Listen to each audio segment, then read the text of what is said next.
Hello, everyone. We're just waiting for people to trickle in before we get started. We'll give it a few moments.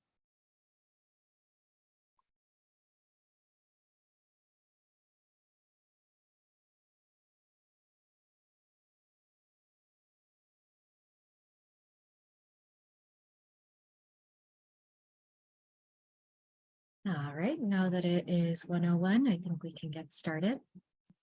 Hello, everyone. My name is Samhini Deva, and I would like to welcome you to the Autism Intervention Research Network on Physical Health, the AIRP December 2022 webinar. Thank you all for joining us today. Because of the number of participants, your audio will be muted throughout the call. However, you can submit questions at any point during the presentation via the Q&A feature or in the chat box on your webinar console. Just a friendly reminder to please be respectful when communicating in the chat and asking any questions, and note that only questions or comments pertaining to the presentation will be addressed. The entire webinar is being recorded and will be available on the AIRP website, which I will put in the chat. You may also view the presenter's slide to follow the presentation on our Google Drive archive, which I will also put in the chat momentarily. There will be a short evaluation survey at the close of the webinar. We invite you to provide feedback on this webinar and also provide suggestions for future webinars. In the interest of time, let's get started. Next slide, please. We first wanted to acknowledge the Health Resources and Services Administration as the funding source for the AIRP. It is my honor to introduce our presenter for today, Dr. Heather Volk. Dr. Volk is an associate professor at the Department of Mental Health at the Johns Hopkins Bloomberg School of Public Health, GHSPH, and jointly appointed in the departments of Epidemiology and Environmental Health and Engineering. She is the director of the Wendy Clegg Center for Autism and Developmental Disabilities at GHSPH, co-director of the NICHD-funded Intellectual and Developmental Disabilities Research Center, and co-director of the Psychiatric Epidemiology Training Program, supported by an institutional training grant, T32, from the National Institute of Mental Health. She also leads an Autism Centers of Excellence, ACE, network focused on gene-environment interaction in ASD, ASD-related traits, and co-occurring health condition. She, along with her team, studies how environmental and genetic factors work together to confer likelihood for neurodevelopmental outcomes, including autism spectrum disorder. Please join me in welcoming Dr. Volk.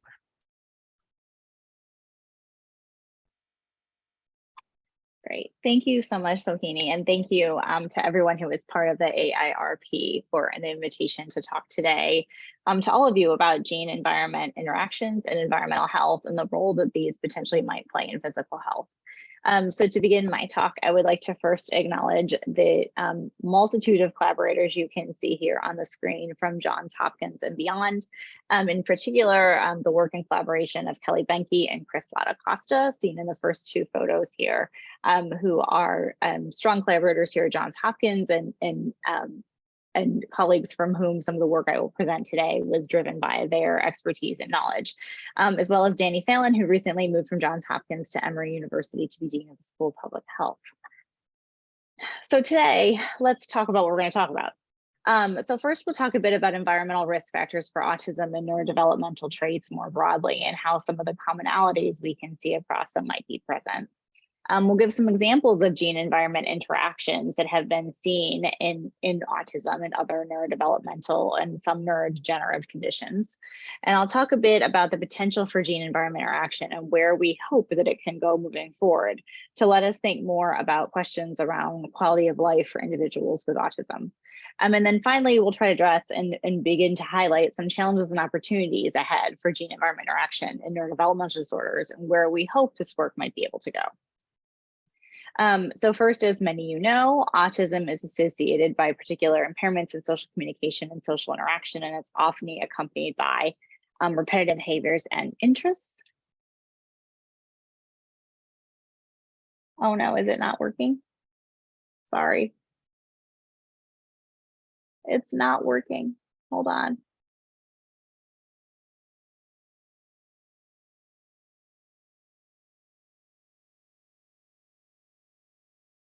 Are we better now?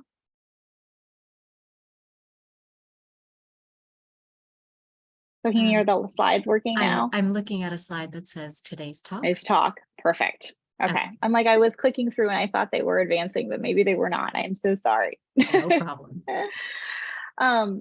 And so when we think about individuals with autism, we have to realize that there are many different levels of severity and want to respect that much of the work I'm discussing today could be individuals who have met diagnostic criteria for autism. Some of them may need profound levels of support, have profound levels of impairment. Other individuals may be a bit more neurodiverse and have different levels of impairment. And so I think it is really important to take it into account, this broad perspective and the true range of severity that can truly exist. But if we were to look at prevalence estimates, or the number of cases occurring in a given population at a time, what we have seen consistently coming from data from the Autism Developmental Disabilities Monitoring Network is that the prevalence of autism has continued to increase amongst 8-year-olds in the United States. And in general, about 1 in 44 8-year-old children were diagnosed with autism in 2018 based on ADAM data. And we can see, based on the graph on the bottom right-hand side, that more children are being diagnosed with autism by 48 months. So here we can see, for example, the number of individuals with an ASD diagnosis or special classification from education. And on the y-axis of that, or axis of that same graph, we can see an increase at 4 years or 8 years of age. So really what we're beginning to see here is a cumulative incidence of autism, or that really increase of new cases coming forward over time. So, if we're going to talk about autism, I always think it is important to start a talk about autism and talking about factors that may relate to it by mentioning genetic variation. And I realize that I do work in environmental epidemiology and in gene environment interaction, but I do think this background context is really important to have. Such advances in autism research and so much investment has really come from genetics. And so we can see broadly for neurodevelopmental traits, and autism being one of them, that many of them are heritable or look to be driven by genes. And so you can see here that the heritability, or the proportion of variants explained by additive genetic effects for autism, is among some of the highest conditions that we can see here that are diagnosed in childhood. And when we think about genetic variation, we're going to think about multiple types of genetic variation. So we can think about functional polymorphisms, or single changes in a gene, which result then in downstream changes in expression and function. We can think about common variation. So these are the things that are measured in genome-wide association studies by using SNPs, so common changes in the genome. We can think about measures of genomic instability, which might be indicated by copy number burden or variation, which we commonly see in studies of autism. And then finally, more rare variation, which is often captured by whole exome sequencing or whole genome sequencing. Many times when a paper is described as having a new mutation or a new impact or a new association with autism, it's rare variation lately that has been one of the types of genetic variation in the mix. So what we do know is that we think that the factors that might be responsible for severity might diverge from those responsible for disease occurrence. And so this is a particularly important point to highlight when we begin to think about how genes in the environment can work together. And if we want to think about how things in the environment and how genetics might work together to impact co-occurring health conditions and, for example, physical health among individuals with autism. So here, this paper from Castlebaum that was published in 2020 looks at the relationship of the SRS score, the social responsiveness scale score, between twins, in this case, identical twins, and looks to see if there are differences or correlations in trait severity as measured by the SRS. So the graph on the upper left here first shows the distribution of the SRS scores for individuals coming from the Autism Genetics Research Exchange, or GREE, which is a sample that was recruited of individuals based on having multiple family members, at least 2 children infected by autism. GP, or general population recruits, who participated in the study and completed the SRS score, and as well as a subset of individuals from the IAN, or the Interactive Autism Network. So what we can see overall, first, when we look at the difference between monozygotic or identical twin correlations in SRS score, is that, first of all, there is a difference. They aren't perfectly correlated, right? This line isn't completely zero for all three of these samples. The second thing that we can see is that among identical twins recruited from the general population, there's a pretty big change in the SRS score across twins that are identical. So, you know, if genetics explained everything, given the fact that identical twins are thought to share about 100% of their genes, then, you know, genes should explain this variation in traits in this case, and it doesn't. We can see similarly, right, that there is a bit of a distribution that spreads out over time amongst individuals from the Autism Genetics Resource Exchange, or EAN. So this lets us believe that perhaps there are factors that are different than just genetics contributing to some of these occurrences and these deviations that happen within a family. The bottom plots, these three scatter plots shown here, look at actual scatter plots of monozygotic co-twin data. So the first panel, again, comes from the general population, or panel A. The second panel are twins that were clinically ascertained in St. Louis, and again, identical twins. And the third one is identical twins, and they're looking at their Autism Diagnostic Observational Scale, or ADOS severity score. And so what we're looking at here, right, is the fact that these measures are not perfectly correlated. So in addition to this difference that we see across different types of populations that might have different types of background genetic or heritable influences, even if we look at individuals who are recruited from the general population, from clinics, or those who actually have what might be some of our more gold standard diagnostic instruments for autism, this correlation in terms of severity measures, whether it's the SRS or the ADOS, aren't perfectly correlated in twins. So let's begin to think perhaps the early non-shared environment of what happens post utero, right? It could really be important in determining the trajectory of an individual. And it's not hard to think from there that this sort of research might set us up to believe that environmental and genetic influences might work differentially on co-occurring conditions subsequently in life as well. So we know that autism, well, we've talked about background prevalence and heritability. We can also say that autism is increased in siblings. So we know from many studies in families that autism is more common in full siblings.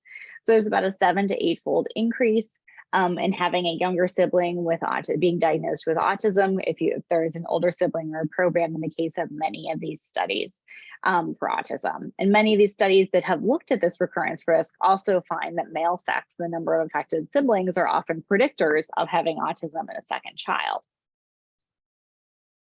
What's interesting is we look in siblings and children with autism, distributions of many neurodevelopmental traits are also shifted. So for example, this paper from Tony Charman's group published in 2018 shows us that mean scores on the Mullen scales of early learning, or a broader indicator of cognitive ability, they suggest decreased performance among autism and non-autism siblings. And we can also see that there's a greater proportion of individuals who might fall into a more delayed functional ability group as measured by the Vineland Adaptive Behavior Scales versus siblings of children with autism versus siblings of children without autism. So this lets us think that not only perhaps are our traits related to the autism phenotype impacted by genetics and families, but maybe broader neurodevelopmental traits are also influenced as well.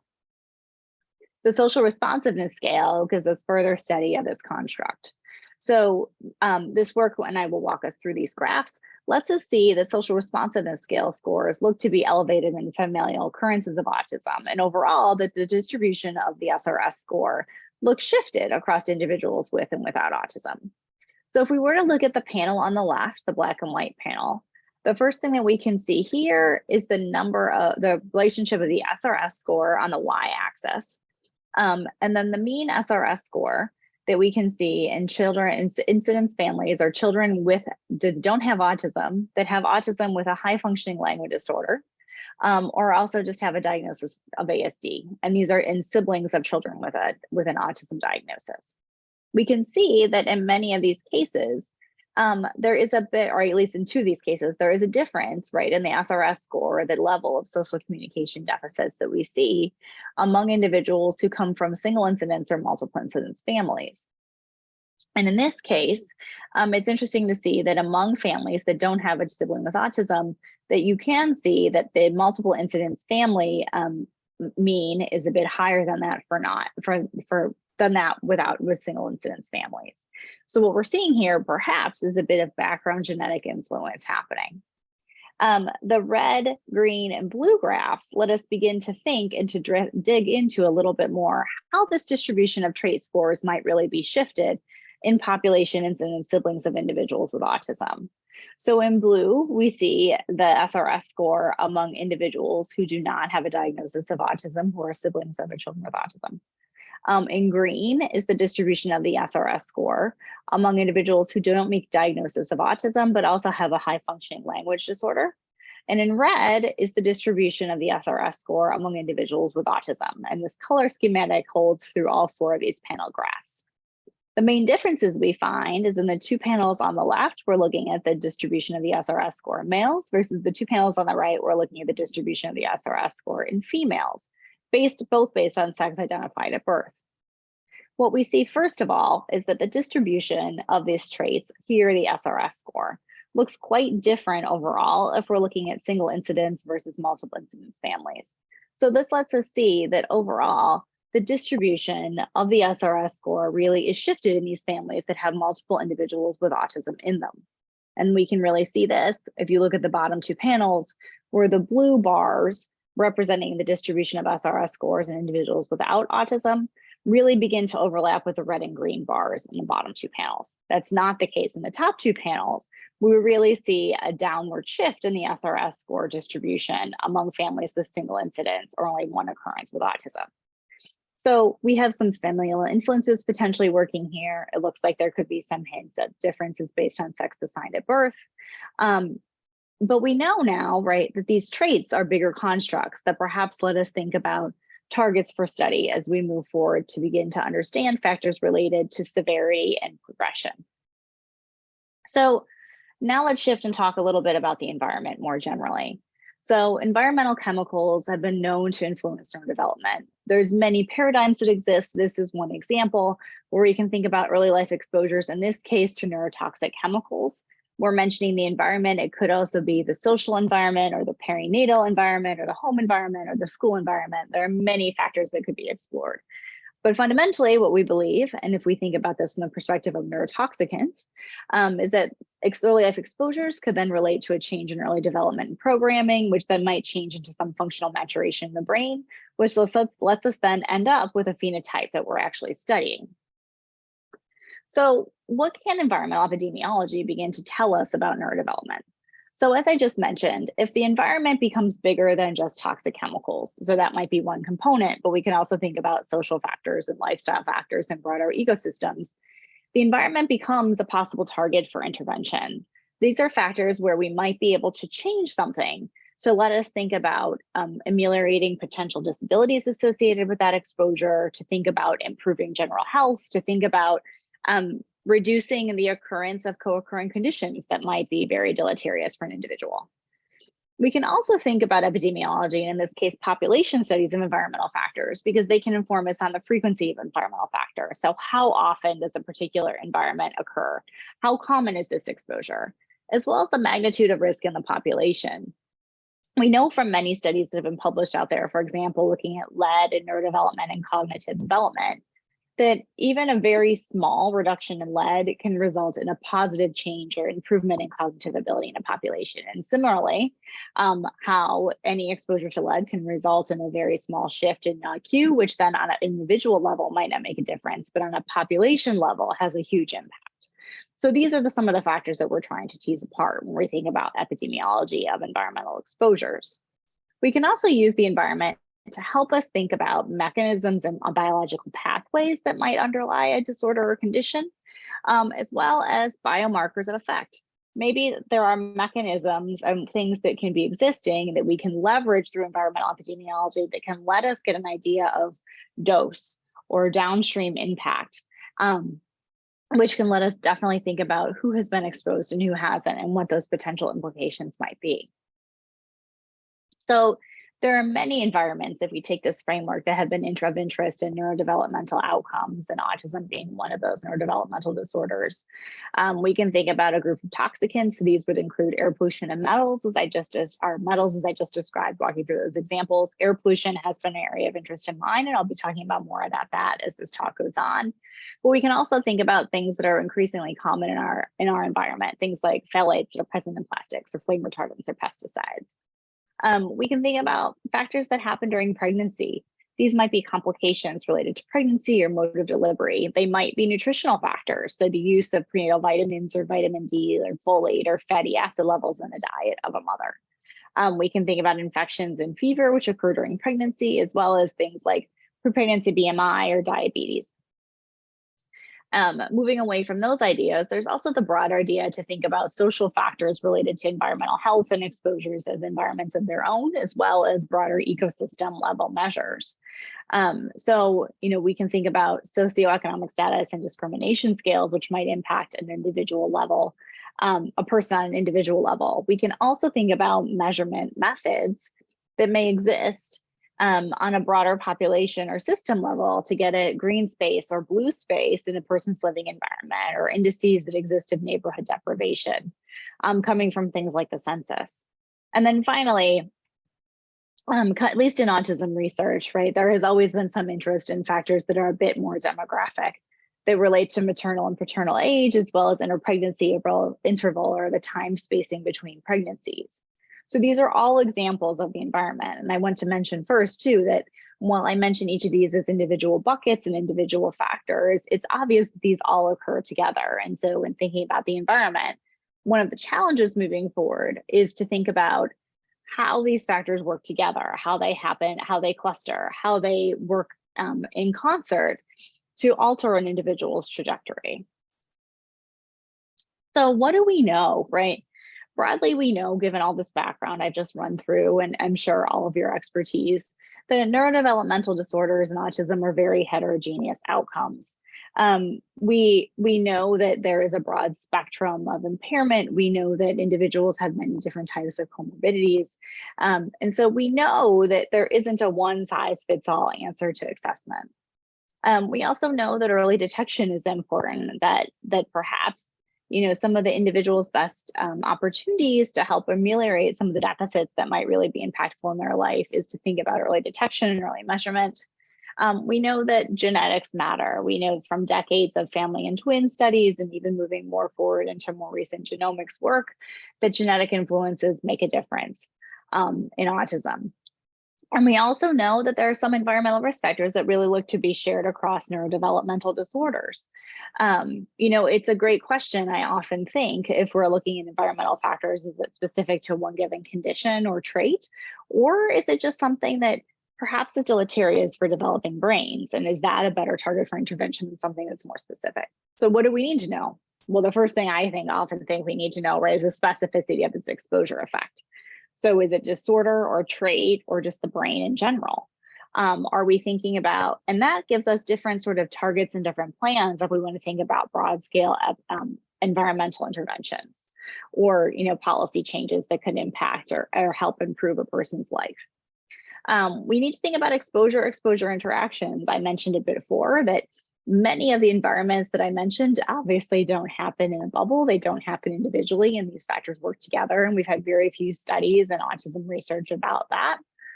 We want to think more about gene-environment interactions. So how do genes and environment really work together, which obviously will be the point of the talk today. And to begin to get some insight into towards of pathways and mechanisms and biomarkers, both coming from experimental models and population studies, because together, perhaps these broader pictures and studying multiple factors together and studying how genes and the environment work together can get us closer to thinking about targets for intervention and prevention in autism.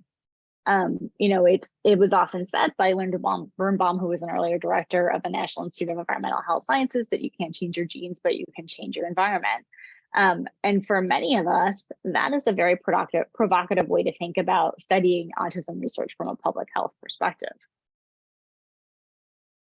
So first, let's talk a little bit about the specificity of exposure effects and how we might work through that.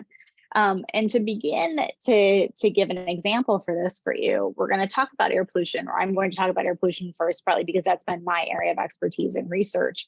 But obviously, most of the points that I will make with this could be applied and studied for any sort of environmental exposure, however you would want to define it. So a little over a year ago, many colleagues and I published a review article looking at the evidence in relationship to prenatal air pollution exposure and neurodevelopment more broadly. This was conducted in the context of the Environmental Influences on Child Health Outcomes, or the ECHO initiative, which is a collaboration of many cohorts. Some are cohorts of cohorts working together to harmonize both existing data and conduct a common protocol to examine environmental influences on child health. One of those child health outcome areas that's really ripe for the area of study is that of neurodevelopment. Of note and of interest to many people on this webinar today, much of the other health outcomes in ECHO are physical health outcomes that are being studied and proposed to be studied. So things like respiratory health and physical health and obesity. And further setting the stage, air pollution is one of the more replicated environmental risk factors for autism. So there have been 2 systematic reviews published. The first was this from 2016 that included 23 individual articles that did determine that it looks like there was some evidence that could be contributing, and how air pollution looked like it had some associations with a diagnosis of autism. There is a second review article that came out just a few months after that one with a similar conclusion that reviewed a different number of studies. Work that I have been involved in, led by a one-time graduate student of mine, really tried to begin to study. So, if we do have, multiple studies, so over 23, for example, published several years ago, that showed an association between prenatal air pollution exposure and autism as a diagnosis. Well, what about all these traits that I started out mentioning as we were talking about beginning this talk? How do, severity measures amongst children with autism look in relationship to air pollution? If you live in a more polluted area, does that child then perhaps have more social communication deficits or more socialization deficits? And so what was examined in this study among cases with autism was that increasing nitrogen dioxide exposure, or NO2 exposure, was also associated with poor performance on the Vineland Adaptive Behavior Scale, so poor function overall among those children with autism living in a more polluted area. And specifically, deficits were identified and relationships were identified among the communication and socialization subscales of the Vineland, consistent with what we would see more broadly in an autism diagnosis, right? When we're thinking about the phenotype and some of the symptoms that we might see as hallmarks. Subsequent papers, in this case coming from the Study to Explore Early Development, or the SEED study, looked at the relationship between prenatal and postnatal fine particulate matter exposure, so PM 2.5, and childhood cognitive adaptive function. And this paper notably found significant decreases in the Vineland Adaptive Behavior Scale associated with increasing PM 2.5 exposure among autism cases. So these 2 studies together begin to tell us that functionally, children with autism who live in a more polluted area seem to be doing worse. So why would that be, right? Is it autism, or is it overall function, or does it have something to do with access to resources or access to care? We've further looked at the relationship between prenatal air pollution and quantitative traits that might be more specifically related to autism severity as opposed to overall function in the previous 2 studies. This is an example led by Amy Kalkbrenner coming from data from the Autism Genetic Resource Exchange. So individuals who have or families that have multiple individuals with autism diagnosed in their family. And overall found for several pollutants, including particulate matter, as well as a couple other environmental chemicals often used in chemical processing and dry cleaning, for example, increased associations with an ASD diagnosis. So that's sort of similar to some of the earlier papers on this topic. What is more novel is that these data also show that with increasing exposure levels to environmental contaminants, there are suggestive associations, even if they don't reach statistical significance, that perhaps also changes in the social responsiveness scale or in a calibrated severity scale coming from the ADOS may show increased impairment in domains more traditionally related to the ASD phenotype. So maybe there is something related to ASD severity after all happening. So, those are all ideas right there and examples of perhaps how one environmental exposure began to be associated with diagnostic outcome and then moved into trait relationships and thinking about function. There are many environmental exposures that could happen and are being studied in that same paradigm. So next, as I mentioned, it's just not one single exposure, right, that we're thinking about at any given point in time. There are multiple exposures working together in concert. So are there any exposure interaction suggestions or ideas that we could begin to study? So there have been 5 studies, for example, that have studied the interaction of the environment and diet in autism as one example to first go about studying sort of exposure interactions. These have included environmental chemicals and toxins mainly, and then a few studies mainly looking at altered diet. So obviously, with only 5 papers out there in the world, this is an area that really is ripe for study to thinking about how perhaps maternal nutrition and environmental toxins can work together. We've also had a few studies published in more recent years that have looked at both the joint effects of the environment as well as social factors. So again, thinking across different domains of the environment, as I set out earlier in this talk.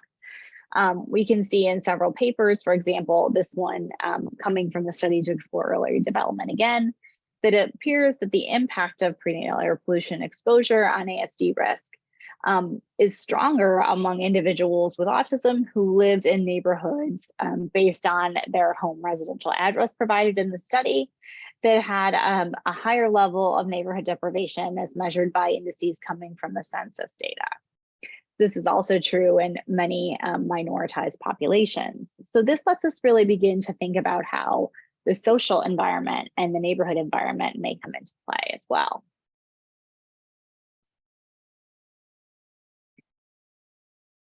Aisha Dickerson, who you can see here on this slide, is currently working to really try to begin to increasingly study the joint effects of race and sociodemographic differences in exposure sources as health disparity measure, and then to subsequently think about how both hazardous environmental exposures as well as that from environmental chemicals may jointly work together to increase risk of autism. Her work will hopefully be funded or finished in the next 6 months, and we really look forward to see some of what she does next. And hoping that to think about expansion into co-occurring physical conditions and other health conditions and impairments as well. So let's think about now how genes in the environment might work together. So as I mentioned at the start of the talk, right, it's hard to talk about autism without talking about genetics at some point in time. And so the group I work with here at Hopkins really does believe that it is a combination of genetics and environment that begin to work together to then subsequently have impact on a disorder or trait, or even perhaps a measure in the brain itself, as we think about whether or not these exposures, right, could potentially be impactful earlier on in life and when they might be detected. So if we want to think about gene environment interaction in neurodevelopmental disorders, we should stop first, right, and think a little bit about what the goal is that we're trying to detect. Are we trying to find new genes or new environmental exposures that might be associated with outcome? Are we trying to sort of account for inherited risk? So I started out by talking a bit about how autism and related traits might be increased in families, or those distributions might be shifted or elevated. Are we trying to just sort of get rid of or remove that amount of variation coming from genetics to be able to more purely look at an environmental factor? Or do we truly want to study the joint effect, or what happens if an individual might be in an environment that is has higher exposures, or as well as individuals who have a higher genetic burden, how those two things truly jointly work together? And I point out here that sample size needs to get bigger as environments and genetics become more rare. So obviously, right, when things happen more or less frequency in the population, it becomes harder and harder to detect them. So one of the tools that we have for trying to summarize genetic information really builds on the wealth of work coming from genome-wide association studies. So these exist for many neurodevelopmental outcomes, This slide here shows you the main Manhattan plots, or the summary figures for any G1-wide association study. So for anyone not working in genetic epidemiology, all 4 of these graphs are oriented the same way.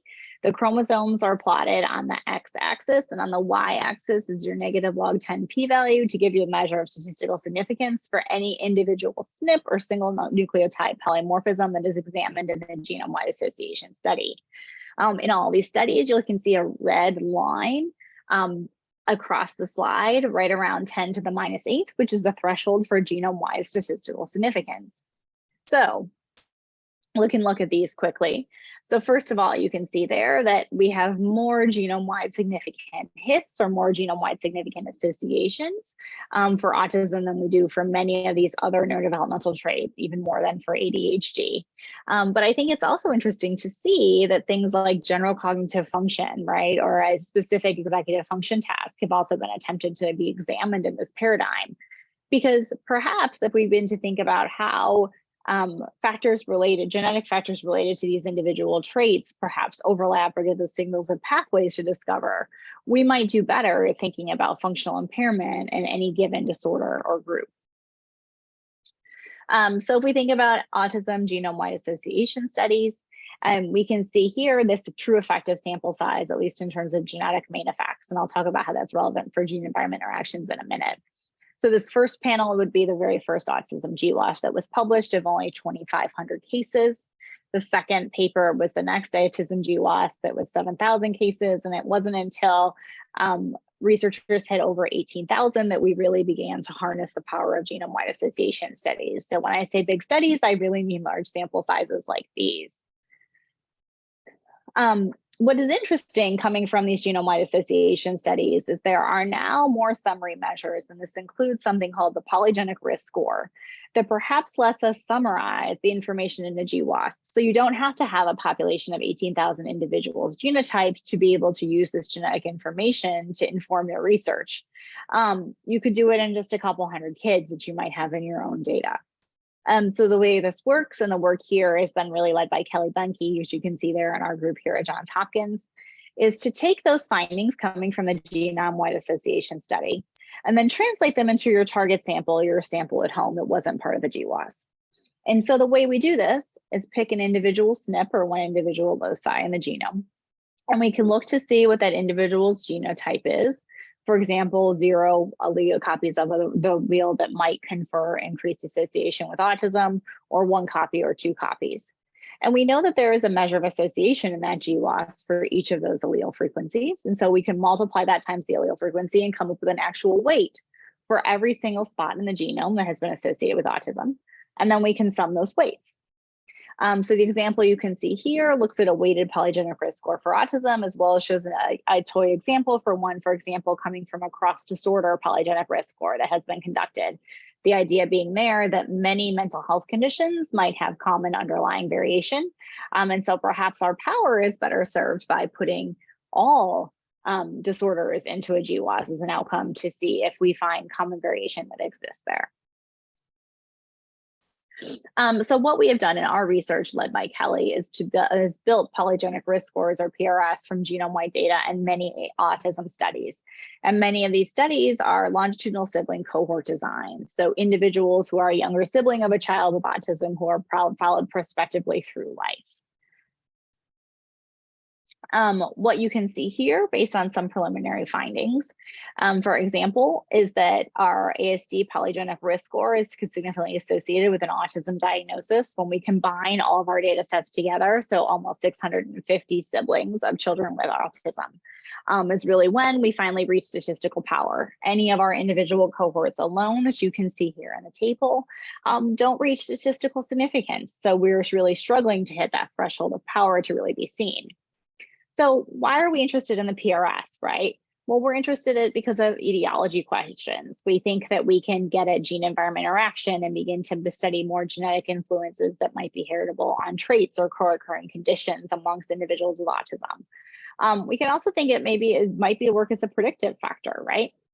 So why would we try to do these things? Well, if we look at these associations with autism and perhaps get a better idea of the fact that individuals with higher PRS scores, and here the highest group are the purple dots, are the purple bars and whiskers on the graphs, relative to the individuals in the lowest quintile exposures. Those are the blue dots, so the ones right at 0 in terms of the odds ratio. May give us some additional insight into severity, right? If you need to have a higher threshold of an ASD polygenic risk score, that might be better associated with an autism diagnosis. Furthermore, in these data sets, we've taken the same ASD polygenic risk score and looked at its associations with the Mullen scales of early learning total total composite score or early learning composite score to give us an overall association with measures of cognitive function. So on the left, you can see the distribution of Mullen scores across youth or siblings of children with autism in our cohorts. The blue are children who are siblings who are diagnosed as are determined to have typical development based on Mullen scale scores in the normal range, in addition to lower amounts of ASD related symptoms. The non-typical development, or the orangish group, are kids who typically have some evidence of an autism phenotype, but also have a lower Mullen score based on their testing. And then the children with autism are in green, are children with autism who meet diagnostic criteria for ASD. What we can begin to see here, and what we've started to try to do then, is to look to see if our associations with a polygenic risk score for autism might also be associated with the Mullen score or cognitive ability in these siblings. And one of the things that we're beginning to find is that it's really important to look at the Mullen score in relationship to ASD-PRS among each of these individual groups, as opposed to on our first plot here, when it's really hard to tell on the right, where our odds ratios and our measures of effect all land on top of each other. And fundamentally, it's really hard to determine if there is a particular relationship. So it looks like perhaps there may be some suggestions, right, of how some region X scores like this could be associated with traits among individuals with autism or among individuals with non-typical development or other developmental delays. We've also seen some differences too when we look at individuals' background ancestry, as many of the genome-wide association studies that we use for discovery and to build these scores were all conducted in individuals of European descent. So what happens next? Well, our big plans are to try to use these polygenic risk scores to examine joint effects of organic chemicals during pregnancy, and using data coming from the Environmental Influences on Child Health Outcomes, or the ECHO initiative. And we can see here in the graph on the right, if we were to be trying to detect, for example, the effect of the environment only, we have pretty low statistical power. But if we can combine the impact of genetics and the environment together, as you see in that red line, we begin to be able to do well-powered studies and analyses. And this could be potentially really impactful and open new doors. As an example from other neurologic conditions of when this type of gene-environment interaction has been studied previously, a great one comes from schizophrenia. So what this study did in particular was look at the relationship between obstetric complications reported in a mother during pregnancy and a polygenic risk score created for schizophrenia. And then the panel on the left there labeled B, on the y-axis is the polygenic risk score for an individual. And on the x-axis are individuals who had an early complication versus not. And then you can see their diagnosis in blue versus yellow. So we can see sort of a hint of this beginning of a shifted distribution of individuals where a higher polygenic risk score in individuals who did have a complication during pregnancy may result in increased association with schizophrenia. The panel on the right, labeled A, lets us begin to see this even more strongly, where we can look at quintiles of a polygenic risk score on the x-axis in relationship to then subsequent occurrences or the occurrences of such complications plotted on the graph. So one of the things we want to see, right, is both severity could be potentially implicated here, right, as well as this joint effect could really help be characterized and understood in the risk for a neurological condition. This is a great example of exactly what we hope to do next with autism. A side note is that the polygenic risk score in some neurological conditions and things like Alzheimer's disease, an example here you can see, actually shows us some idea about progression and severity. And so, for example, the polygenic risk score for Alzheimer's disease can discriminate between controls or individuals who never get Alzheimer's disease versus individuals with particular late onset Alzheimer's disease. It can let us begin to understand the difference between non-converters who may have some APOE, as well as those who have late onset Alzheimer's disease. And you can see overall here that individuals who have higher deciles or higher amounts of the polygenic risk score might have more late onset Alzheimer's disease. So perhaps severity and progression are important predictors and things that we can begin to study in this mechanism as well.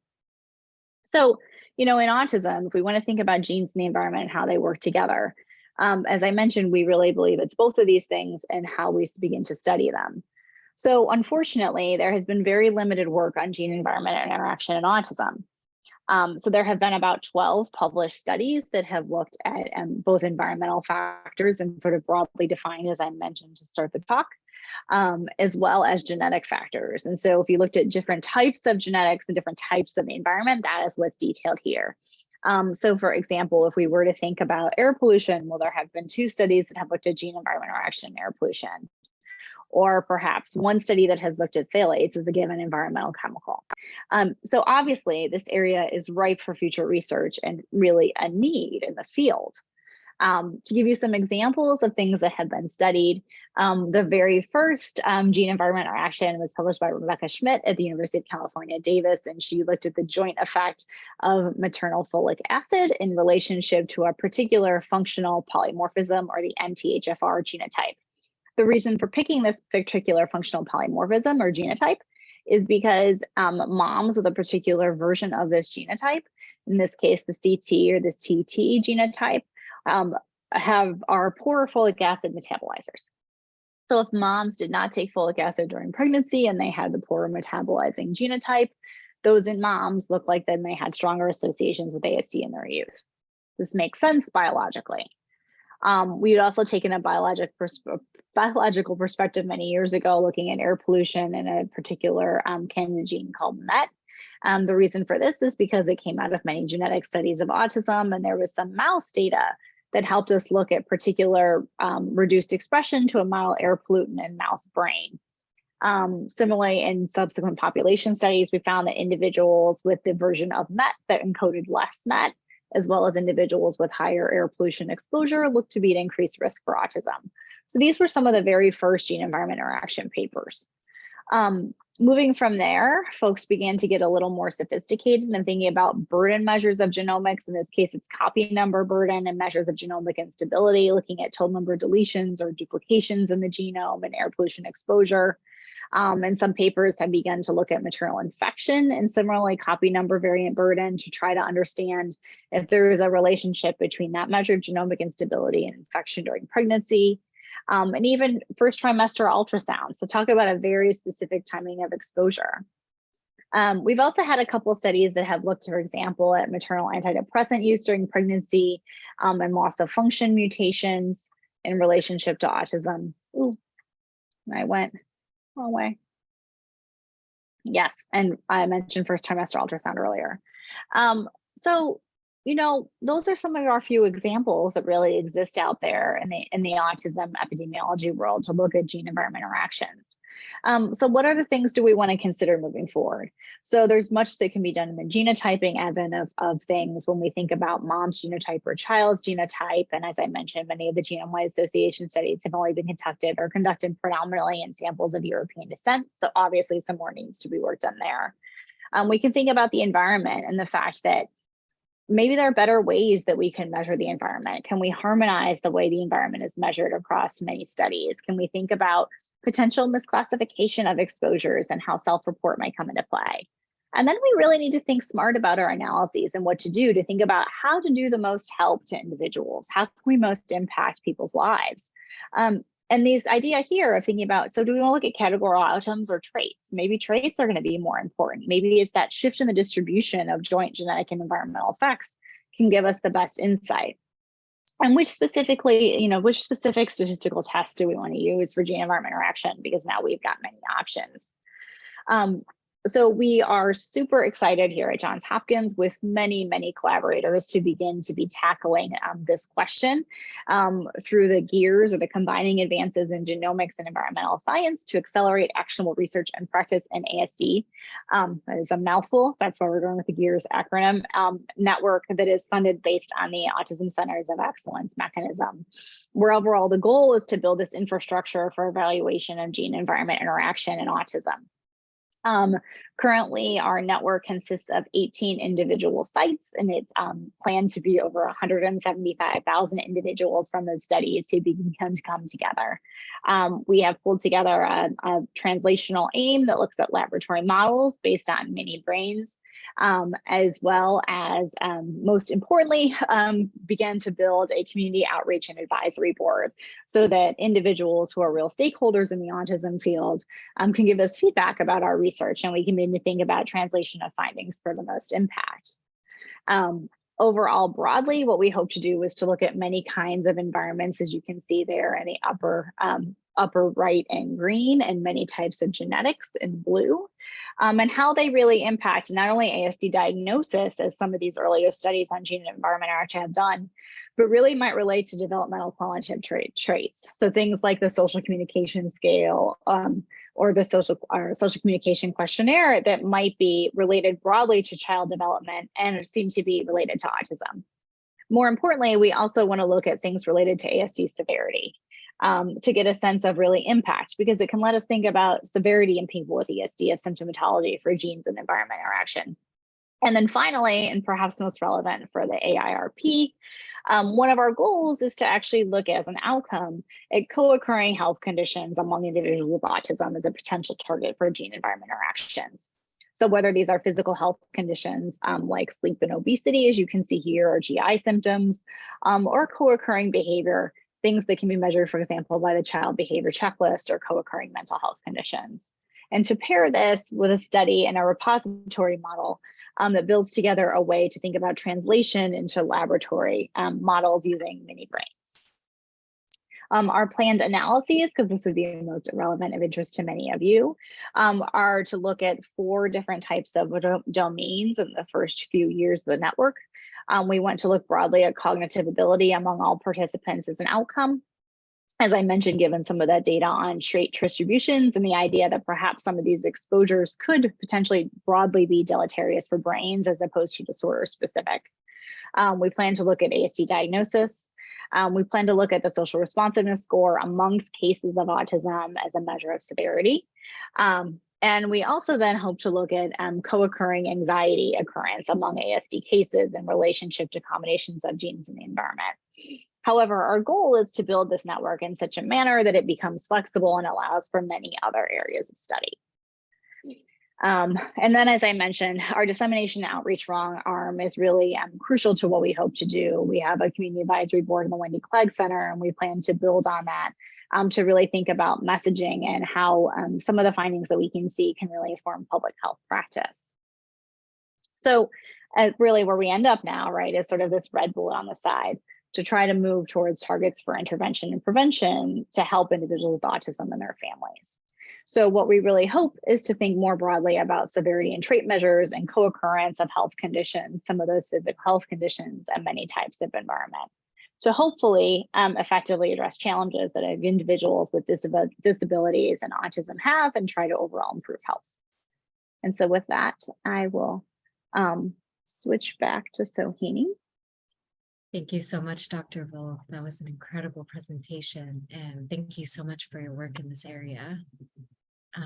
We now have time for questions and answers from the audience. I'll start with any questions that are already in the chat, but please feel free to enter any additional questions if you have any. So Dr. Volk, we had one question in the chat. Someone asked that since China is heavily polluted, is there any prenatal stats, if any, specifically related to autism? That is a great question.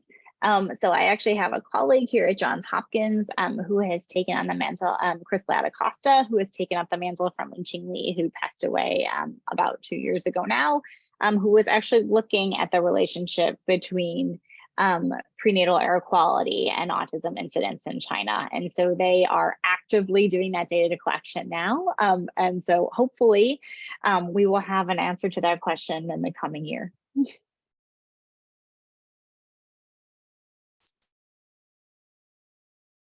All right. I believe we also had one more question in the chat. Someone asked, are these planned studies considering the influence of the prenatal or postnatal environment, or is it both? Great question. So many of the examples that I showed at the end of the network really are thinking largely about the prenatal environment. Some of that is a specific decision made around the fact of accomplishing something during the first few years of funding.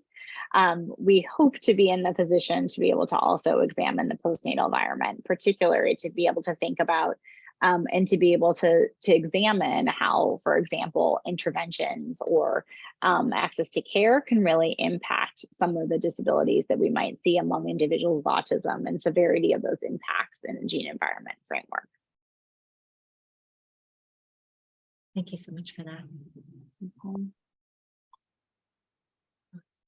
I don't see any questions in the chat just yet, but as we give attendees a chance to maybe think about some questions, real quickly, I'm going to be putting in the chat to everyone. We want to invite you all to register and attend our January webinar, which will be presented by the Big Data team at Drexel. I'll be putting that link in right about now.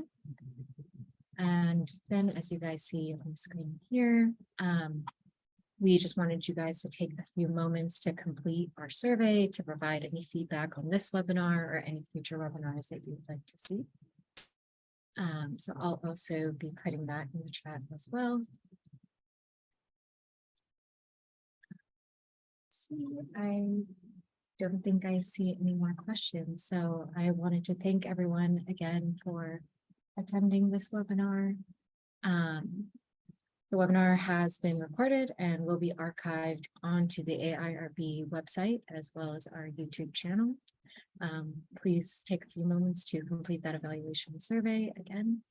And I wish you all an incredible New Year, holidays, and we hope to see you all in 2023. Great. Thank you so much for having me today. Thank you, everyone. Oh, sorry, Heather, if you're still on, there is one question that came up on the chat. Sure. It is, how do you balance the goal of wanting to prevent and treat ASD while also valuing the unique qualities of individuals with ASD? That is a fantastic question. And so I would say our perspective on this is really to think about autism truly as a spectrum of a disorder, and that there are incredible unique qualities that individuals with autism can bring to our team as well as our society and our group. We don't want to, I guess I would say, remove autism or remove those associated qualities from the population. But we do think that perhaps there are cases and times when individuals may have disabilities or impacts from that variation, right, from those characterizations and qualities that maybe make life a little harder, right, and maybe make life a little bit more difficult. And if we can think about how to help intervene on some of those instances, that's where we really think that it could be incredibly useful for folks. I think the question of prevention in relationship to autism is a really tough one. And I know that amongst the community, there are individuals who think about persons with really profound impairment and who need high levels of support. And in that case, and in that perspective, we're really thinking about differing levels of disability and impact. And we want to try to make sure that we fully understand how our research comes into play in both of those areas. Thank you so much. Really quickly, could we move on to the next slide, just to show our social media page? So as we wrap up this webinar, just wanted to show you guys our social media where you can always follow and find more information on AIRP. And then, as I touched on, for the next slide, please. This will be for our January webinar. If you want to register, the link will be also in the chat. Thank you so much, everyone. I hope you all have a great holiday season. Thank you for attending this webinar, and I hope to see you all in the new year.